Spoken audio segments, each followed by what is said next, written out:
Hristos se rodi. Hristos se rodi.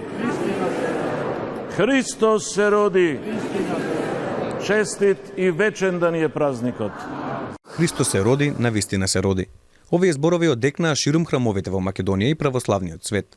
Православните христијани го слават Христовото раѓање, Божик. Главното чествување кај нас се одржа во соборниот храм, откаде архиепископот Охридски и македонски господин Стефан преку Божикно послание порача да царува мирот, радоста и љубовта.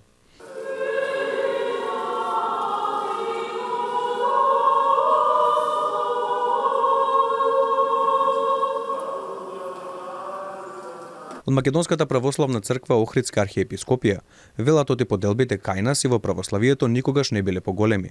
Испратија пораки на национално и духовно обединување. Православието никогаш не доживеало толкава подвоеност и внатрешно единство. За жал, поделбите на различни основи не ја одминуваат ниту нашата македонска земја. А духовното и национално единство ни е потребно од било кога, за да можеме како црква и како народ да обстоиме и да зачуваме се што е наше македонско. Божик е празник на најголема радост. Се слави 3 дена. Божикното утро почнува така што рано взори се слушаат камбаните од православните цркви и храмови. Се облекува свечена облека и се оди во црква на Божикна литургија со молба кон Бога за здравје и берекет. Но овој ден завршуваат и Божикните пости.